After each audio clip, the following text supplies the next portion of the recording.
Today's podcast episode is sponsored by TherapyNotes, TherapyNotes.com. And if you'll go over and check them out, they are the #1 electronic health record system for counselors and therapists. They will provide everything you need to make your practice run smoothly and efficiently. And go check them out, TherapyNotes.com. And if you'll use the coupon code Gordon, just GORDON, you can get your first 2 months free.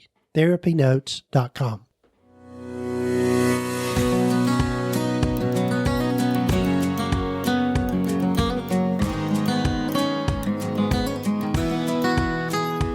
This is the Practice of Therapy podcast with Gordon Brewer, helping you to navigate your private practice journey.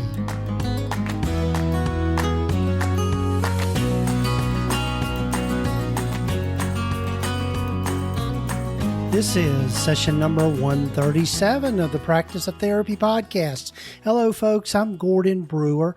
Glad you've joined me for the podcast. I hope you're having a good summer. I know this has been just a weird summer as I'm recording this. I know that a lot of us are still definitely feeling the effects of the COVID-19 pandemic and how it's affecting all of us, just in our businesses and our practices and just in our just in our day-to-day lives. I know where I live here in East Tennessee, there's been an uptick in the number of cases. And so they've put in force, which I think was a perfect idea and very necessary, a mandatory mask order for our county. So, and so I'm sure a lot of you are feeling that as well. And just all the other things going on. I know this has just been a strange summer.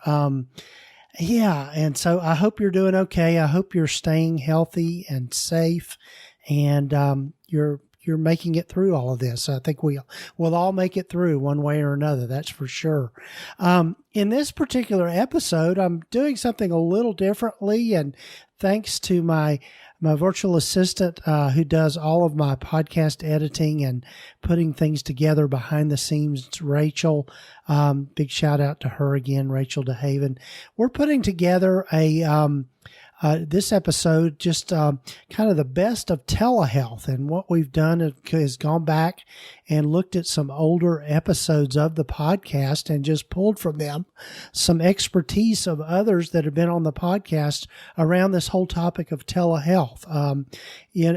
As we all have made this transition through the COVID-19 pandemic, most of us have made the transition to doing solely telehealth. I know in my practice we've made that transition into doing telehealth, and now we're transitioning back to the office. But I'm thinking this week we're probably going to transition back to full doing all telehealth again. And so it's just it's again just indicative of the crazy times we're in. But one of the things about doing telehealth is you can build a whole business, a whole practice around doing nothing but telehealth, and the implications of that are pretty big if you think about it. Number one, just the cost of maintaining an office. If you can reduce that or get rid of that, that's a huge factor for a lot of people. And just thinking about having a practice that's more profitable and that sort of thing. The other thing we have to take into consideration are just all the local and state laws and that sort of thing, just around providing telehealth and doing it in a way that's ethical and also follows HIPAA guidelines and all of those kinds of things. And so, in this episode, we're going to delve into a lot of those different things. And I want to give a shout out to the people that we've pulled from their episodes. One is Clay Cockrell, who was back in episode number 8. And with all of these, there'll be links to those older episodes so you can listen to the full episode. But Clay Cockrell, also we've got Jonathan Van Viegen, who does solely online practice, and he works overseas. And so he works with a lot of expats from the United States and Canada and doing therapy with those folks that are living abroad. The other one is just Jeremy Zug, and Jeremy is the person behind Practice Solutions, which is a a platform for doing medical billing, and they're who I use in my practice. And so shout out to Jeremy and Practice Solutions and all they do. And then fourthly, we're going to hear again from Danielle Blessing Taylor. And Danielle was in a few episodes back, but what I was just kind of wowed by her and her practice model of doing kind of a hybrid of telehealth, combining it with some monthly in-office sessions as well. So thought that was just a really cool model of doing what we do. So, one thing, just on a little bit of a personal note, I'm going to be taking some time off. I'm going to be taking the next 2 weeks off as I'm recording this here around the second week of July. My wife is having some major surgery, and I just need to take time off to be with her, of course, and support her through all these major things that she's going through. So if you're a praying person or a person that sends out vibes to the universe, or however you like to label that, please keep her in your prayers as she goes through this big transition, and a big transition for her family too, because we don't know necessarily what the outcome is going to be with all of this. But anyway, just wanted to put that out there. So if you don't hear from me from a week or two here on the podcast, that's probably what's going on. So I just wanted to make folks aware of that. So anyway, also, just real quickly, just be sure and check out the resources on Practice of Therapy at practiceoftherapy.com. I'm constantly adding to those, and we're, one of the things that you learn as you go through a business, and particularly with a podcast, just learning new ways of doing things. And so really kind of going through that process. But anyway, I'm trying to constantly update the resources that I like to share with people. And you can get to those if you just go to practiceoftherapy.com and go to the cool resources page. And if you haven't done so already, as I mentioned, I'll mention probably several times, be sure and sign up for some of the free resources that are there. And that will also automatically get you on my email list. And so you'll be constantly updated with things that are coming down the pike, and also making sure you know about episodes of the podcast and all of those sorts of things. With my email, I try not to bombard people with too many, and I realize that some weeks you get a whole lot more email from me than others. Part of that is because let you in on a little bit of a back end secret here, is I have an automated sequence. So what that means is when you sign up for my email list, so for example, if you get the free private practice startup guide, that puts you into an automated sequence where you'll get an email each week. And so I also send out just a general broadcast of what I do on the podcast each week. And so that usually goes out on Wednesdays, sometimes Thursdays. And so if you sign up for those things, you're on my list. And as I tell people all the time, if it's not something that's relevant to you, if it isn't helpful for you, you're not going to hurt my feelings by unsubscribing. And so I just want to make sure that what you get from me is relevant and speaks to where you are in your journey. So thanks. Yeah. Thanks again for listening. Be sure and subscribe to the podcast wherever you might be listening to it. So without any more further ado and ramblings from me, let's jump into these clips from previous episodes on telehealth.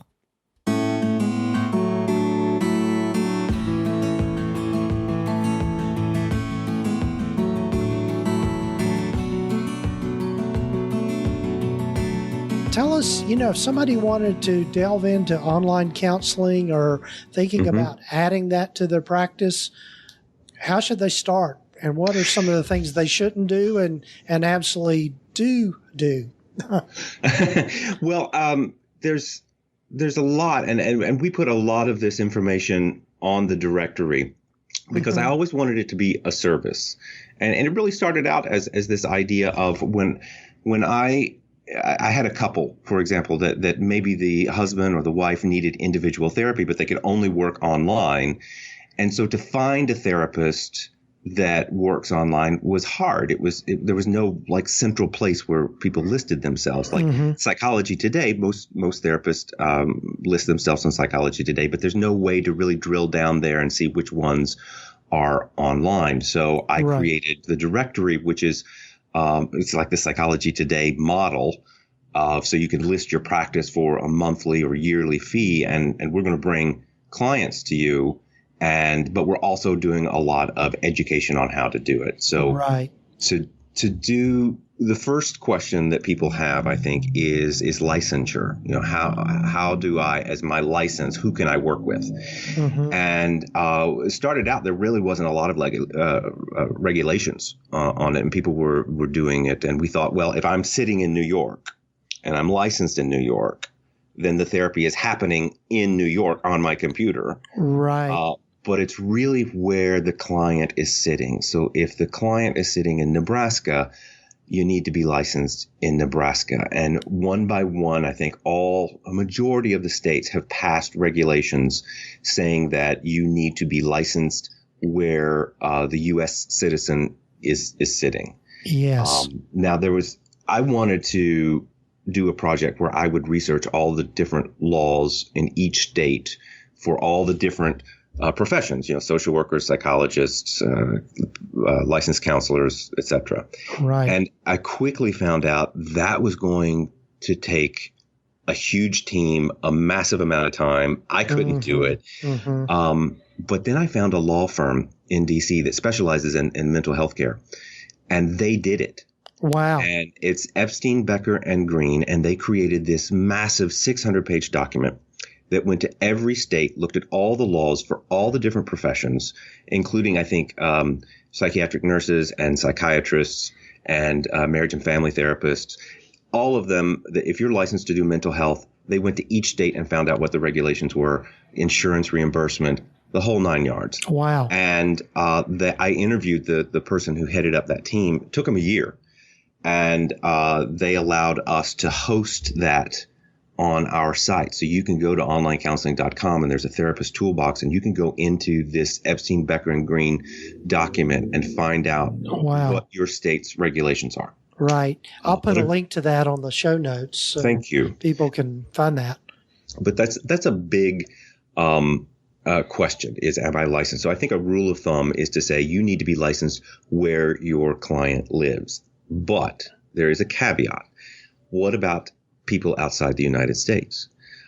Because now we have a global economy, and sometimes people speak other languages. There's English-speaking people all over the world. Right. There's a massive mental health need just all over the world right now. Right. And, so you need to do some investigation on this, and you need to think about your ethics and what the different countries and their regulations are. I have talked with dozens of people all over the world in leading roles in online therapy.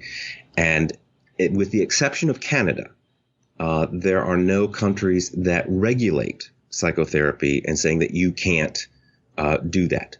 So I've got clients in Dubai, in Kazakhstan, in the UK and Ireland, expats living abroad that don't have an English-speaking therapist. This is really the only way they can get services. Right. So you need to look into this as far as your professional body, whether it's the APA or the ACA or the NASW. It's a personal choice. I ethically have a hard time saying I can't work with you because you're not showing up the way I want you to. Right. I have the ability to work with people that need my services. And so I work internationally. So that's the license piece of it. Right. Right. I know, I had a client one time, it was the grandchild who was studying abroad, and the grandchild had run into a crisis. They were in South South America, and of course, no therapists to be found where they were. But that was one of my first experiences with doing online therapy in that way, and it was really made a huge difference for that particular client and being able to help that person who didn't have a therapist available. Yeah. And what it does is it does expand your market, because even if you just want to stay in your state, there are a lot of people in Providence, Rhode Island, but if you pull it out to even all of Rhode Island, you've got a lot more people that could potentially work with you and increase your income, increase your effectiveness and your outreach. So it really is a way of growing your practice. A lot of people start out with this is just a small part. So you have a regular face-to-face practice, and then those empty slots, you fill them in with doing online work. Wow. Gradually that kind of grows into, it can come up to 50% or more or some people have 100% online practices. And that's wonderful. Yeah. So if somebody were thinking about adding online therapy, or maybe even, I was thinking, folks that, say, for example, somebody that was working for an agency somewhere and they were wanting to start a private practice, but obviously wouldn't be able to meet with folks during regular, kind of like office hours. But I would think that there would be a pretty big market for somebody that was maybe meeting with somebody via video or phone or whatever, meet with them online after hours because of the time zone changes and that sort of thing. So if somebody were to think about wanting to start just strictly an online practice, what would be some things that they might want to look into and keep in mind? Well, I think that you want to first, everybody needs a website. Right. And on that website, you need to talk about how you provide this service. So it's educating the people that come to you, going, oh, by the way, you can also meet me online. So having it on your homepage and having a specific page about online therapy on your website. And on that page, you talk about the benefits. You talk about some of the things that you're doing to protect their confidentiality, some of the history. So you're reaching out to them.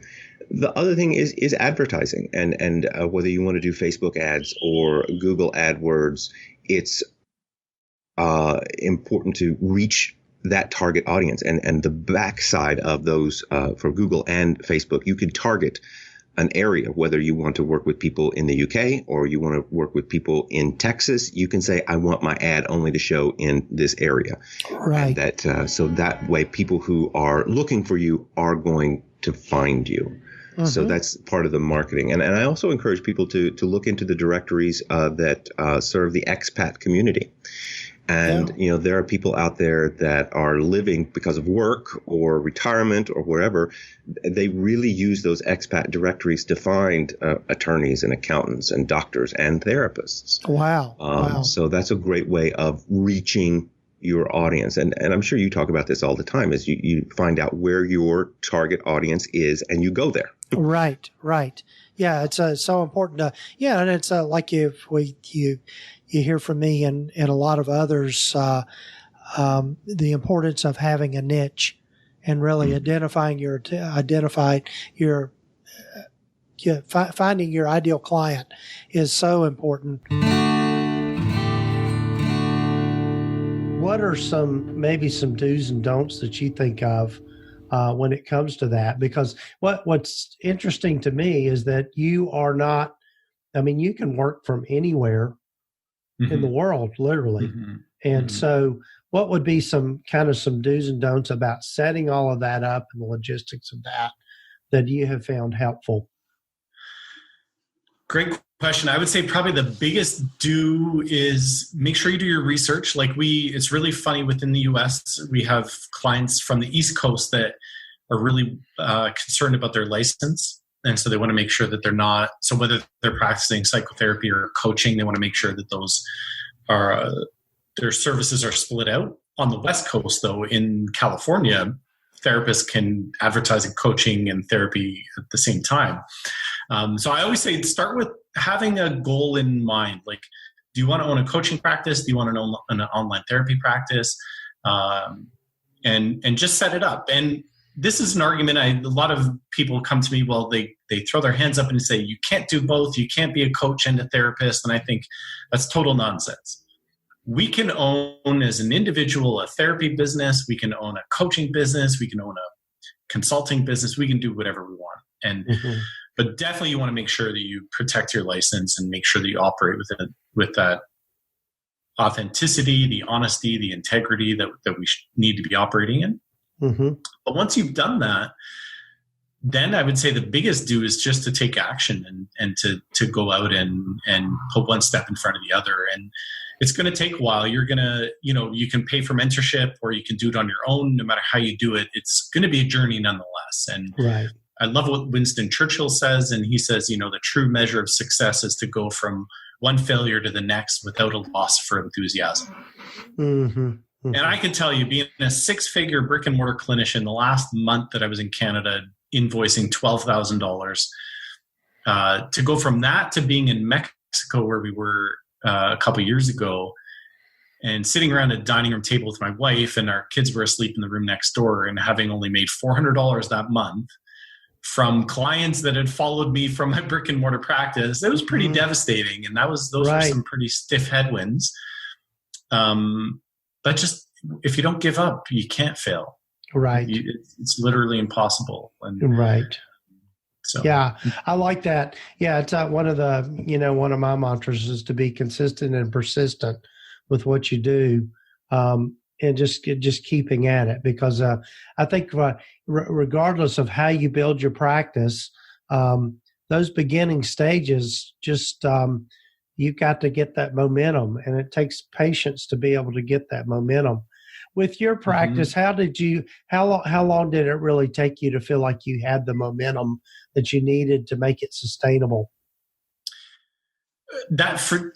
Consistently, that was about a year. It took about 12 months of now I'm also a reverse engineer. So I should have paid for coaching. I should have paid for someone that could teach me. The problem is that maybe it's my Dutch background. I don't know what it is, but I had to learn it myself. And so I've watched countless webinars, and I've done tons of trainings, and I've funnel hacked for the last year and 2 years. And, but consistently now, like today I had 3 sales calls, 3 therapists that I've never met before, booked a strategy session with me. I sent out 2 invitations. I don't offer to work with everyone that I have a call with, but 2 of them I sent out an invitation. They could come back and say next week, yeah, Jonathan, we want to get started. And now people just show up. I don't even know who books calls with me, but that was that took a lot of work, and it took a lot of effort. And I don't think you're supposed to get it on the first try.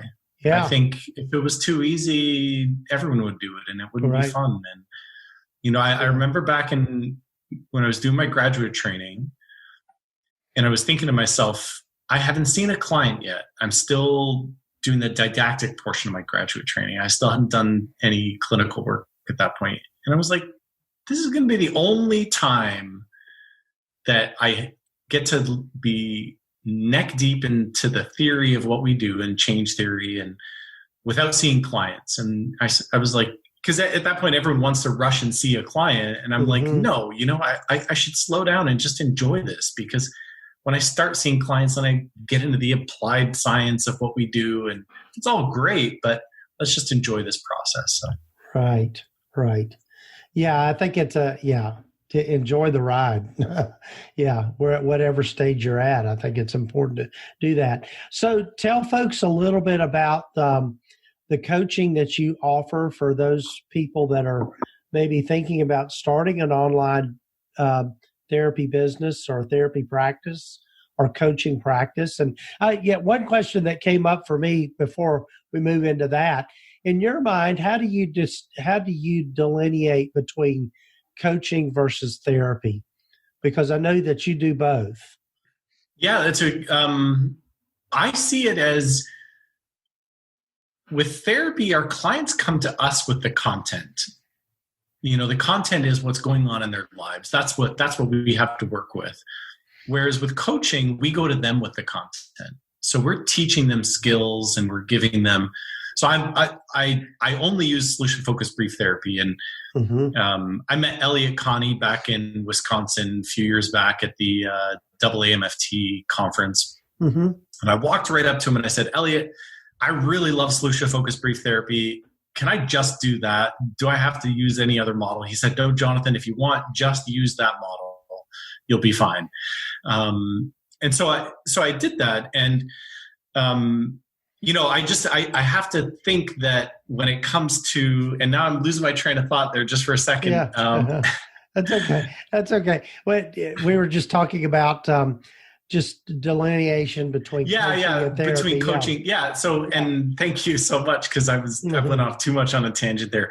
But when I was thinking about the work that we get to do and what we get to offer out to our clients, in my coaching practice, I was teaching couples the tenets of solution-focused brief therapy. I was teaching them the skills of solution-focused brief therapy as my content that I was teaching them. And so it's far more psychoeducational, far more consulting in that way, where you're giving your client something as opposed to them giving you something that you have to kind of piece back together.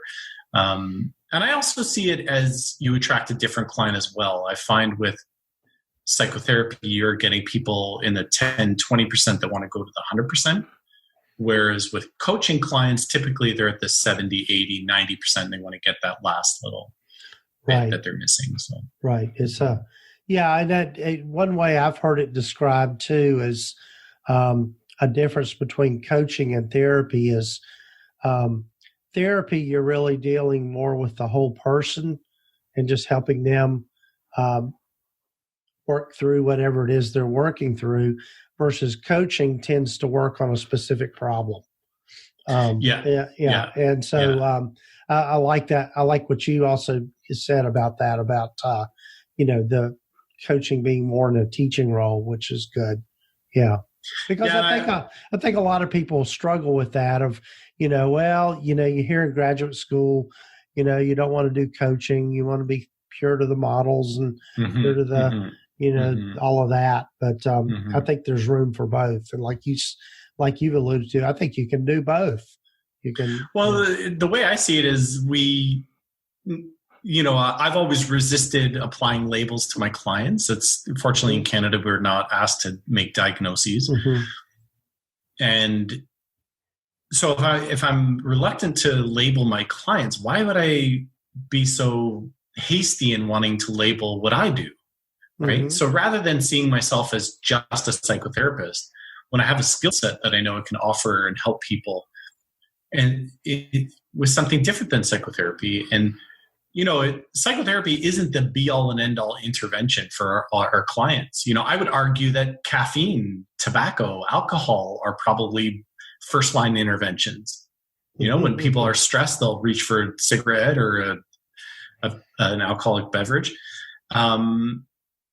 So we have all those different tools that we can offer people. So we can offer people, if they want coaching, we can offer them coaching. If they want psychotherapy, we can offer them psychotherapy.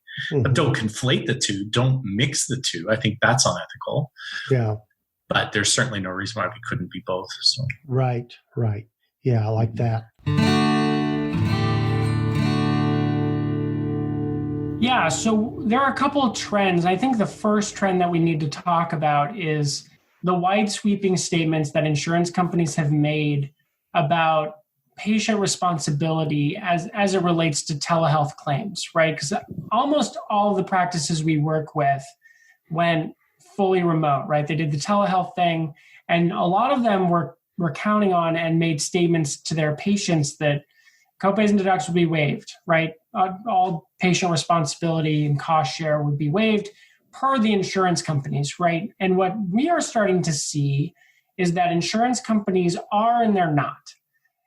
And this is probably one of the hardest things, right? Because patients and how they perceive your practice and how the billing functions within that is really critical. And so to have sort of what appears to be a bait and switch, it's not a bait and switch, but it feels that way. Sure. Is not super comfortable. So the first thing that we want to talk about here today is how to determine whether your patient's cost share will be waived, right? Whether they owe you a copay or a deductible before you submit a claim. And fundamentally, there are some good resources, but the best way to do that right now is to call the insurance companies. And you're going to want to repeat the script, right? You're going to want to say, is telemental health covered on an outpatient basis for this patient, right? And then give them the insurance information and the date of birth, because that will lead the provider rep to tell you what they have. What we're seeing as a trend is if the patient had telehealth benefits baked into their benefits before COVID, that's covered at 100%. If they didn't, the patients still have copays and deductibles applying through this time. And that's confusing for a lot of people. But as providers and as for us as a support structure, we can do the best job we can by being as clear as possible, right? It's Chris Hogan that says to be unclear is to be unkind, right? So we want to be as clear as possible with that. Right. Yeah. So, are you seeing a trend of just claims being rejected? Even, we're trying to make an attempt to put the right modifiers and all that kind of stuff with that. And for those that don't know, maybe it might be good to kind of mention maybe just a few basics about coding in terms of a modifier and what that is and all that sort of thing. Yeah, the billing and coding errors are not, from our perspective, our vantage point, at scale not being rejected and denied. What we are seeing is inconsistency in the claims processing. One of the errors that we are seeing on the billing and coding side, and I know that providers hear billing and coding, and it's almost like I switched from speaking English to speaking Greek. I mean, it's almost that dramatic.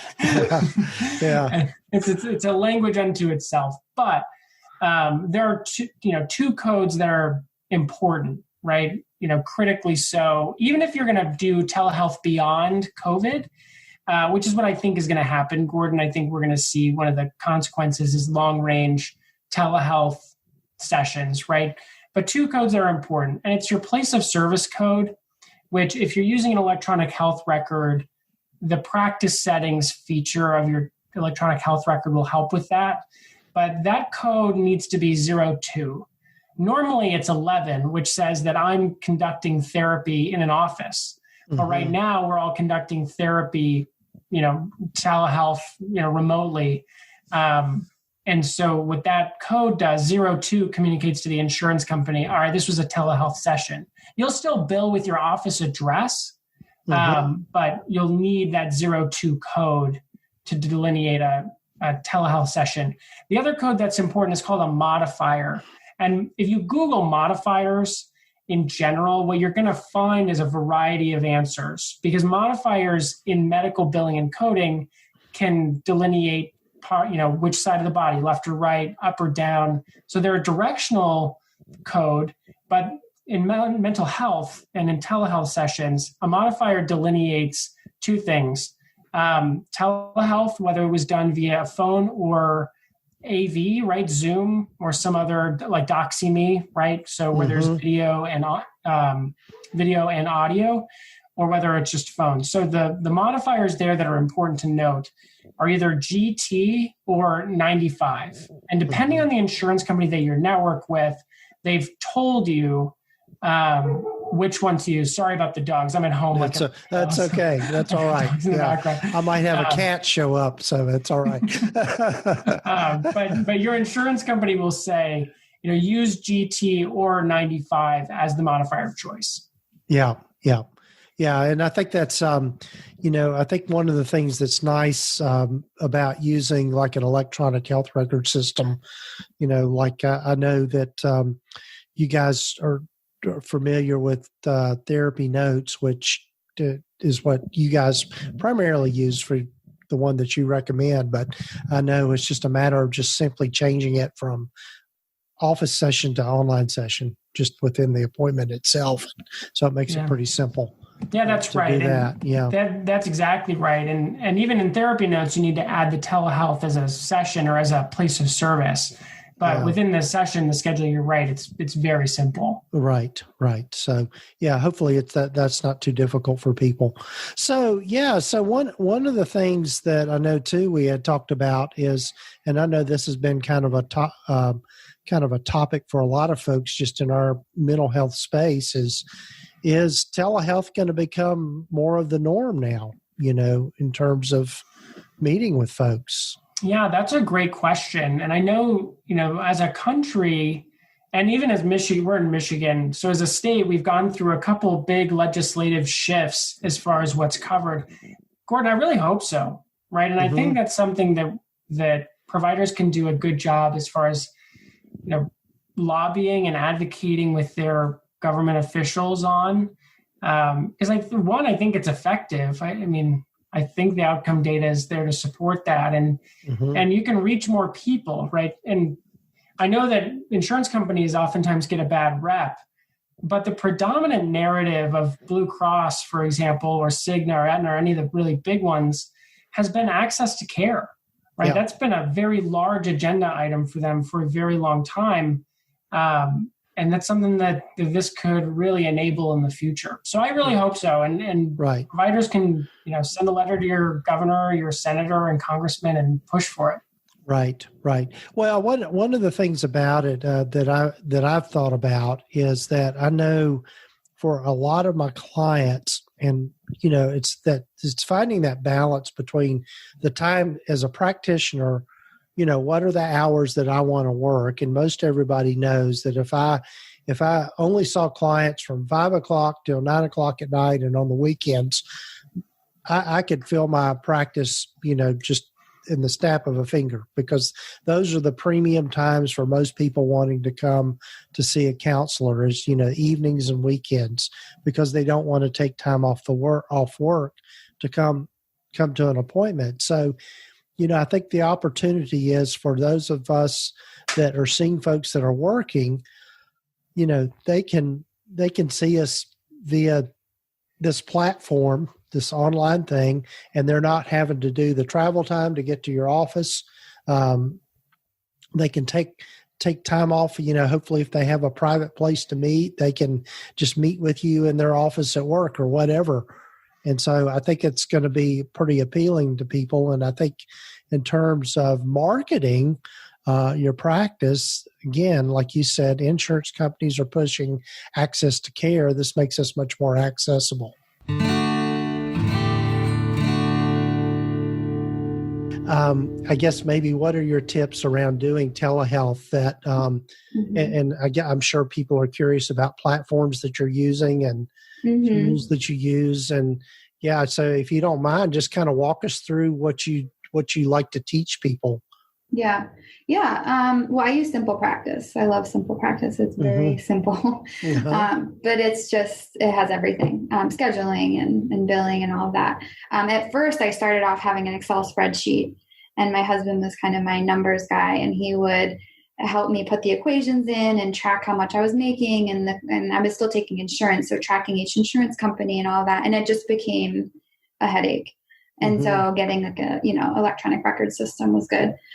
And then I just help people, keeping it separate. So setting up your LLC or sole proprietorship or S Corp, and then keeping it separate from your personal stuff, because then when taxes come, it's easier to just kind of look at your credit card and bank statement and just kind of write off from there. And just like tips and tricks, like how to position the camera at the top of the screen, put their head at the top of the screen, encourage them to, so that it looks like you're making more eye contact, and troubleshooting tips, like if internet goes out, encouraging them to restart their computer, updating the browsers is really good. Updating the computer, which is something I didn't realize a couple years into my practice. I was wondering why I would randomly have, no sound or something. And it was like clearing the cache in the browser and then updating the actual computer system. I realized I had all these updates I hadn't updated in years. And just little things that people wouldn't think about. Right, right. Yeah. So it with on the client side, how do you kind of prepare your clients for doing telehealth if they've never really done it before? Yeah. Well, a lot of it's in the paperwork. So I give them Simple Practice kind of gives them a little tips and tricks form, which I forward to them of, how to get initially set up, but then also how to troubleshoot if you have issues. And then just encouraging them to be comfortable at home in a private space, as long as nobody can hear them. And just not in a moving car, basically. Yeah. Right. And just knowing where they are, getting the location every time. And I'm sure, you can recognize their background. And if it's different, just asking where they are and making sure you're licensed in that state. And sometimes they don't realize that. So what I do is I have a policy where even though it's in the informed consent that you have to let me know. I mean, it's really human nature to not. And so they'll show up in, Mexico, or they'll show up in, Arizona. And I'm like, oh, well, we have to end the session. We can't start the session. And I just look at the regulations, and I have a policy where I let them kind of do that once. And then from there, without a charge or anything. Right. Right. Yeah. Yeah. Those are things that we really have to, particularly if we're seeing folks within the United States, we have to be, I guess, mindful of those various regulations. I know that there are some therapists that work mainly with expats that are living abroad, and that's a whole different area that I think a lot of times clinicians could tap in terms of having a practice that deals with those types of clients. And so I think there's a lot of opportunity with just telehealth in general. And as people have heard me say before, I think it's really going to become much more the norm. I know even now, in my practice, when we switched over to telehealth, I was really surprised at how smooth the transition was, particularly for the clients. There were some clients that didn't want to do it, which I understood. But I think even now we're seeing, I'd say even a third of my clients I'm still seeing online, even though we've transitioned back into the office. But that might change as we're recording this here towards the end of June, with the cases starting to spike again. With the COVID-19. Was setting up the business model that you have with recognizing telehealth, was that something that was intimidating for you at first, or was it something that just seemed to come naturally? Yeah, I think it was uncomfortable at first. I don't know if you felt the same doing telehealth. It's like, it's you're used to seeing somebody in person and their body language and everything. So it's a little weird not being able to see them from the waist down, but I eventually got comfortable with it. And I started adding things into my questionnaire that I wouldn't have thought about before. Like, do you have any physical limitations, or, because sometimes you can't even tell if somebody's in a wheelchair because it looks like they're in a chair. Or if I have, clients who have muscle issues, and you don't see them walking in, so you don't see that they have a problem with that, and that is related to their self-esteem and their issues. So I ask a lot of those for them to let me know if they have any physical ailments. But yeah, at the beginning, that was uncomfortable, not knowing all that, and then just getting used to talking to them online. But now it's such second nature. I find it so much easier because they're more comfortable, in their bed, in their pajamas, wherever they are, just so much more open and less sterile. And yeah. Right.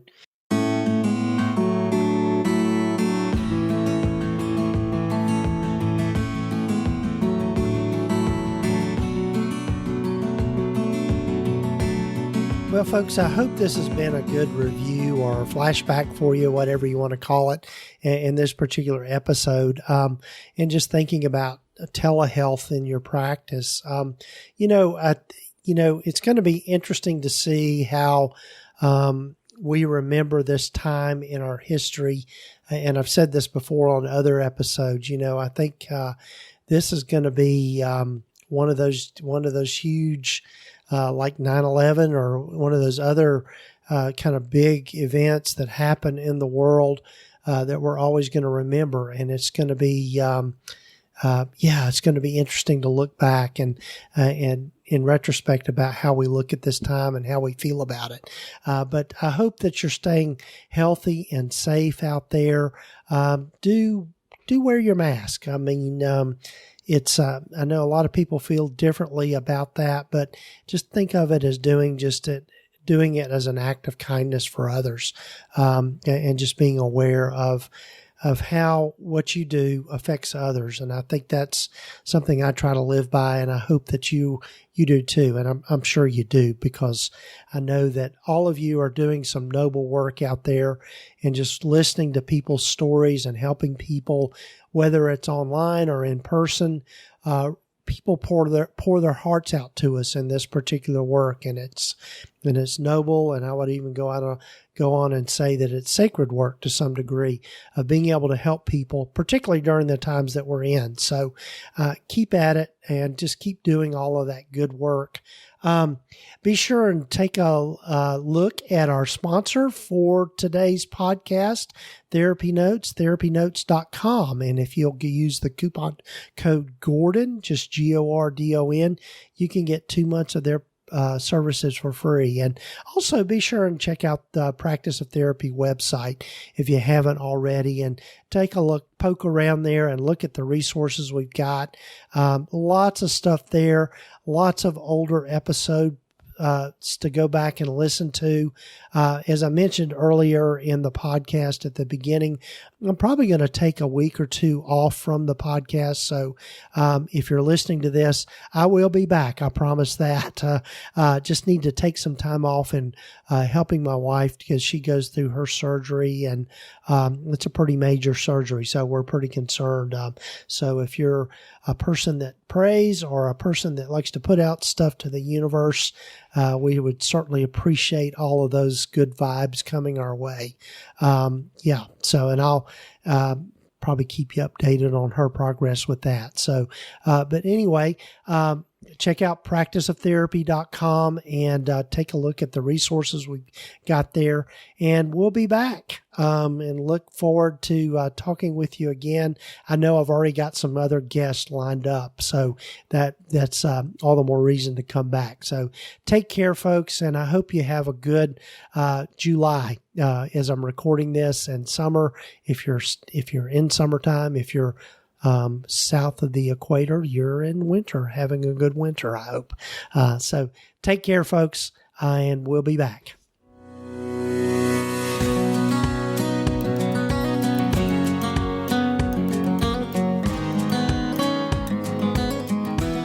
You have been listening to the Practice of Therapy podcast with Gordon Brewer. Please visit us at practiceoftherapy.com for more information, resources, and tools to help you in starting, building, and growing your private practice. And if you haven't done so already, please sign up to receive the free private practice startup guide at practiceoftherapy.com. The information in this podcast is intended to be accurate and authoritative concerning the subject matter covered. It is given with the understanding that neither the hosts, guests, or producers are rendering legal, accounting, or clinical advice. If you need a professional, you should find the right person for that.